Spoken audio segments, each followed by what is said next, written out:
Well, June is one of the most popular times to get married, and it's just over a week away. But if you're planning on tying the knot, you might want to answer a few questions first to make sure you're on the right page financially. Kristin Afelumo with her planning joins us this afternoon with some questions to ask your future spouse. Thanks for being with us today. Of course, happy to be here. Glad you are here. So if you are thinking about getting married, of course, finances is always key before you do get married. Right. What's your advice for things you need to do ahead of it? So you definitely need to start having the tough questions.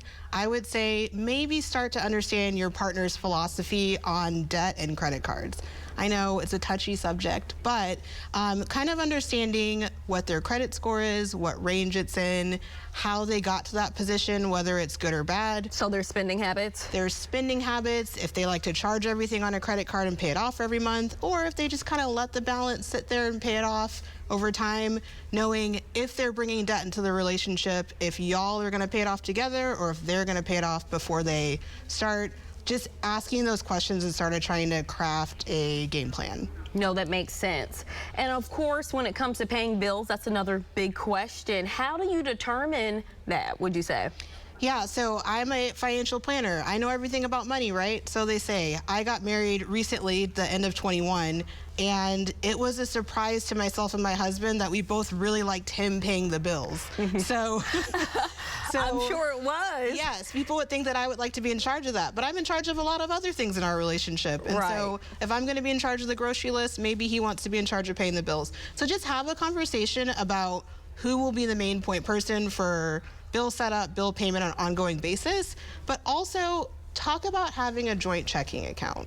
Okay, and why is having a, that's a big conversation. Joint, separate, what do we do? Yeah. What's your philosophy on that? Why is joint better, or maybe keeping it separate? Why should that be an option for some people? So I would say most couples have some combination of a joint and separate accounts. There's a few reasons why a joint account makes sense.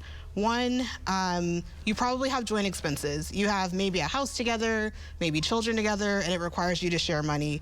The other thing, and I think more importantly, is you get to see how your partner spends money. I like to tease my husband that he had no idea how much it cost to maintain my life until we had a joint checking account, and now he has a mild heart attack every time he sees what I've spent. And so those are conversations we wouldn't be having if we didn't share money. So knowing how your partner spends is a really good window into what's important to them.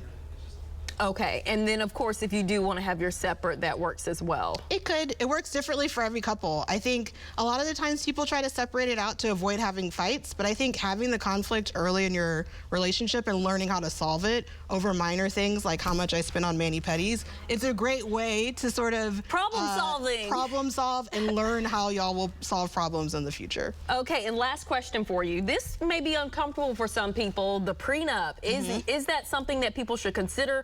Is it something maybe if you're making a certain amount of money, what would you say? Absolutely consider it. I think we're all really comfortable with the idea of having an emergency fund, even though we're not jinxing ourselves by creating an emergency fund. Same thing about having a prenup, having a clear understanding of what was mine prior to the marriage, what was his prior to the marriage, especially if you are married later in life or have been married in the past, just gives you the confidence of knowing what it would look like to separate, financially at least, if you were to get divorced. And so it's not jinxing yourself, it's just making a plan. I find that the things I plan for are the things that don't happen. The emergencies I planned for are the ones that don't happen. So talk to your attorney about a prenup. All right, thank you so much for joining us as always.